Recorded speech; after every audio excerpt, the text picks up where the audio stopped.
खालीच गेली होती चहा करायला, पण याने तिथूनच मला घेऊन आले. मी अशीच डायरेक्ट आली आणि डायरेक्ट फोन बघण्यासाठी बंद केली का?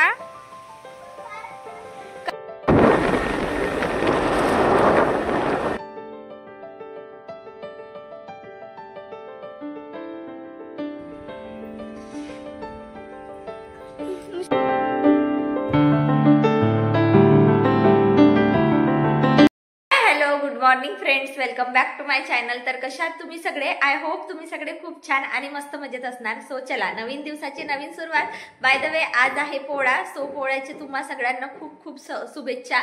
सो सकाळी मस्त अंघोळ केली, अगदी छान हेअर वॉश केले, कारण सो काल जे आहे ना बाहेर हेअरस्टाईल करून आली होती, तर त्यांनी थोडा समोरच्या भागाने स्प्रे मारला होता, म्हणून म्हटलं चला पाण्याने छान वॉश करून घेते. त्यातल्या त्यात आता वाजलेले आहेत 8 आणि स्वयंपाकाची तयारी जी आहे ते सुरूच केली होती, पण काय झालं ना, आज आमचा गॅसच संपला, त्यामुळे सगळं स्वयंपाकाची तयारी माझी इथे झालेली आहे. आणि जोपर्यंत गॅस येत नाही तोपर्यंत आता मी काहीच करू शकणार नाहीये. तसंही माझा चहा सुद्धा राहिलेला आहे, कारण सकाळी मला खूप जळजळ वाटत होतं, म्हणून म्हटलं चला आज चहा घेऊया. पण त्यातही चहा अर्धा शिजला. सो चला असो. मुलं जे आहेत ना, म्हणजे चिववेदू उठून गजानन नगरी गेलेले आहेत सायकलिंग करायला. तेवढ्या वेळामध्ये आंघोळ वगैरे करून घेतली मी. आता बाकी फक्त स्वयंपाक आहे. आधी चहा घेते. सो चहा आता आमच्या खालच्या ताईकडे जाऊन जे ते करून घेते. येते मी. काय येते? कोठे जाते? मला गाडीला सोडून दे मी. आता मी ते नाता आठवलं. सोडून द्या लागेल का? आज लाईटही गेली आहे आमची. आता चिवच्या पप्पांना मला सोडून सुद्धा द्यायचं आहे. सो आधी चहा पिऊन येते, एनर्जी डेव्हलप करते.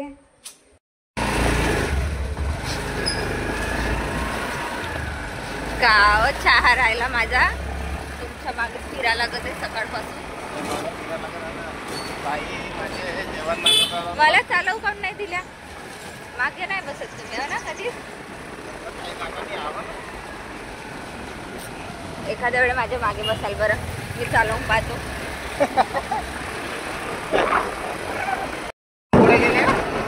गजानन नगरी गेले आहे. चिववेदू ती सावी गेली शाळेत. जाऊ द्या ना, थोडी सायकलिंग करू द्या, कारण घरी बोर होतात. त्यातल्या त्यात टीव्ही पण नाही. मी खालीच गेली होती चहा करायला, पण याने तिथूनच मला घेऊन आले. मी अशीच डायरेक्ट आली आणि डायरेक्ट म्हणजे लॉक लावूनच खाली आले, त्यामुळे मला असंच यावं लागलं. सो आता फटक्यात यांना सोडून देते, त्यानंतर मी माझा चहा घेते. तर आता नाश्ता करता का?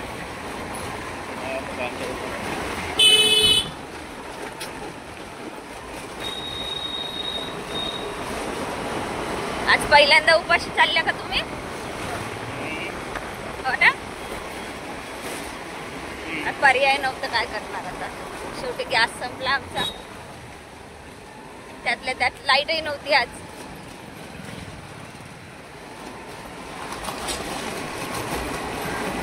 समोसे नका खाऊ, इडली खा.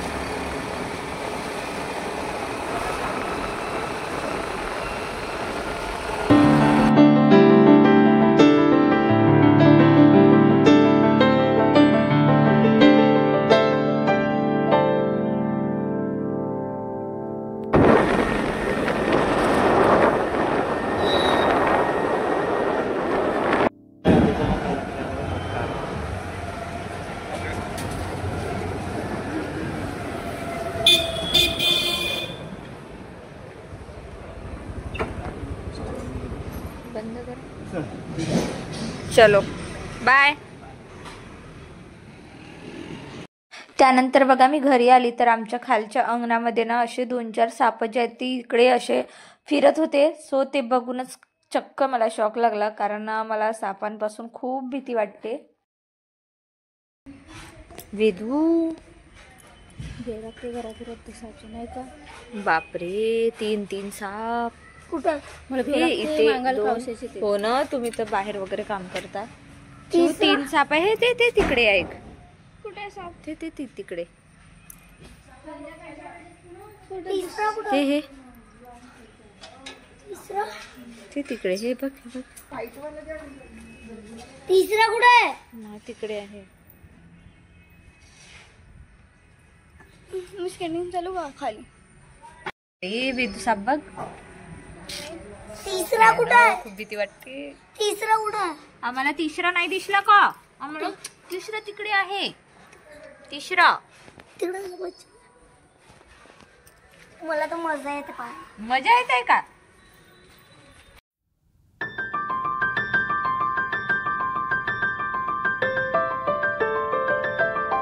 तर कापड जाळलं की साप म्हणजे त्या वासेने निघून जातात, म्हणून तिथे कापड जाळत आहे. त्यानंतर बघा चहा उकळून उकळून अर्ध्या कपावर आलेला आहे. सो म्हणजे असं झालंय की सकाळपासून खूप चहा पिण्याची आतुरता झाली आणि आज गडबड घोटाळ्यामुळे चहा सुद्धा खूप लेट माझं सुरू झालं. तर चला असो, शेवटी चहा मी इथे घरी आणला, खालून गरम करून आणला छान मस्त. आता मी माझा चहा घेऊन घेते.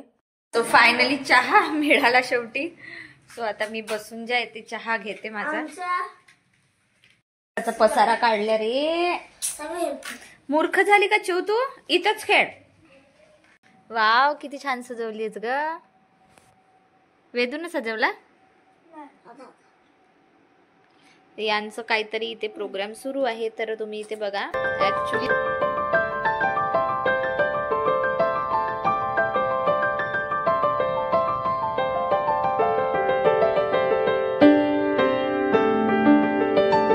सध्या टीव्ही नाही आहे, तर आम्हाला अशी काही कारनामे कार्टूनपणा जे आहे ते करू द्यावं लागते. नाहीतर मग उत्तर असं मिळते की मग काय करू ग मम्मा, दिवसभर बोर होते, काही तर करू दे आम्हाला. सो अशा प्रकारचे उत्तर त्यांच्याकडून मिळत असतात. त्यामुळे म्हटलं चला बाबा, तुम्ही तुमच्या इच्छेनं काही करा, फक्त घरात आग लावू नका, म्हणजे तेवढंच पुरे.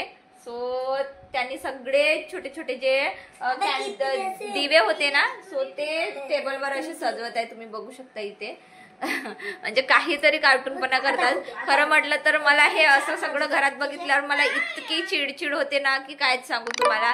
पण शेवटी मुलं आहेत आणि मग मुलं असल्यावर पसारा तर करणारच आहे आणि त्यांना कोणीच थांबवू शकत नाही. सो त्यांचं तू तू मै सुरू असते, तरी पण व्यवस्थित दोघही बहीण भाऊजी एकमेकांसोबतच खेळत असतात. दिवसभरामध्ये किती मारतात एकमेकांना, किती चिडतात, किती म्हणजे खोड्या करतात, तरी पण ते एकमेकांशिवाय राहू नाही शकत. असं त्यांचं बॉन्डिंग जो आहे तो आहे.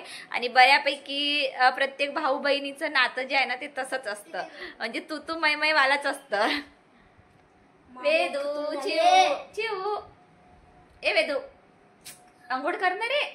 सो दोघांनी अंघोळी केलेले नाही आहेत. अक्षरशः 11 वाजलेले आहे. आमचा गॅस अजूनपर्यंत आलेला नाही आहे. जसंचा तसं स्वयंपाक म्हणजे पेंडिंग आहे. आता आम्ही मुरमुरे खाऊन घेतले. त्यात माझ्याकडे एक आरती म्हणून मुलगी येते, सो तिने झाडू पोछा जे आहे ते करून गेलेली आहे. त्यामुळे घरातली सगळी कामे झालेली आहे. फक्त आता स्वयंपाक असल्यामुळे मला किचनमध्ये काहीच करता येत नाही आहे, कारण स्वयंपाक पेंडिंग आहे माझा. आणि भूक तर खूप जोराची लागलेली आहे, पण बाहेरचं तर काही बोलवू शकत नाही, कारण भरपूर बाहेरचंच खाणं होत आहे. कालही आम्ही समोसा खाल्लो होतो, त्यामुळे मुरमुरे असं छोटं मोठं जो स्नॅक्स असतो तो आम्ही खाऊन घेतलेला आहे.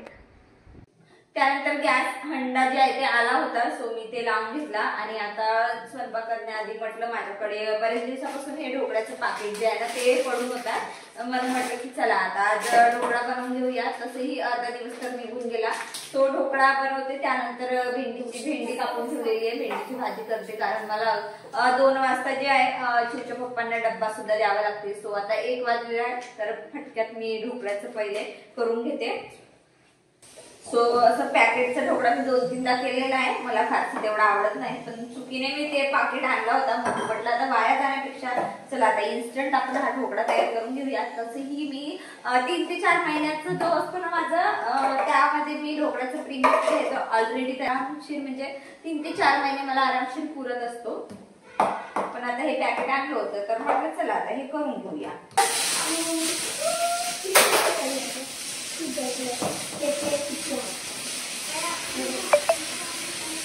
जाणे बाबा हा ढोकळा कसा बनतो. तर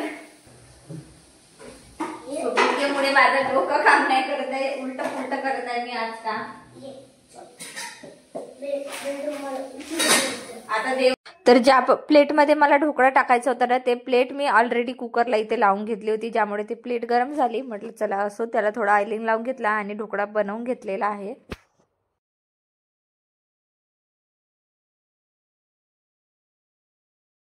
तर भेंडी वगैरे सगळं कट करून होता आणि भेंडीची भाजीला फक्त फोडणी द्यायची होती. त्यानंतर वरण सुद्धा म्हणजे मी कुकरला लावलं होतं डाळ, त्यामुळे वरण सुद्धा फोडणी घालून घेते. म्हटलं चला आता ढोकळा शिजेपर्यंत इकडे बाकीची भाज्यांची तयारी जी आहे ती करून घेते. त्यानंतर ढोकळा छान मस्त असा स्पंजी झाला होता म्हणून ढोकळ्याला तडका लावून घेतला. सो तडक्यामध्ये मी मोहरी, जिरा आणि थोडंसं हिंग टाकते, ज्याच्यामुळे स्वाद खरंच खूप छान लागत असते. त्यानंतर वरून छान असं मस्त कोथिंबीर टाकलं की अजूनच सुंदर वाटते. आणि थोडंसं जे आहे ना, मी भुजिया शेव किंवा बारीक शेव जी मार्केटमध्ये मिळते ती आणून ठेवते आणि वरून इथे ढोकळ्यावर जे आहे ते टाकत असते. तर इथे चपात्या बनवून घेतलेल्या आहे मी पटापट आणि चटणी पण बनवून घेतली, कारण वेदांतला ढोकळ्यासोबत चटणी पाहिजे होती. सो आता फटक्यात जे आहे ना मुलांना जेवायचं देते, त्यानंतर आधी डब्बा बँकेत पोहोचून येते, त्यानंतर मग मी माझं जेवण करते. कारण चिवचे पप्पा अगदी म्हणजे उपाशी गेले आणि ते म्हटले की बाहेरच नाश्ता करणार.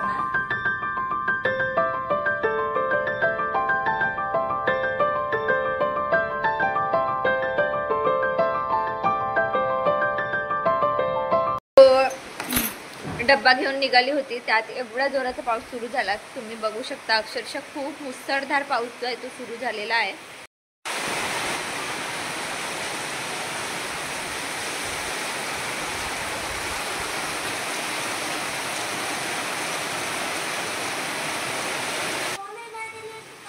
फोन कशाला पाहिजे तुला? टीव्ही फोन बघण्यासाठी बंद केली का?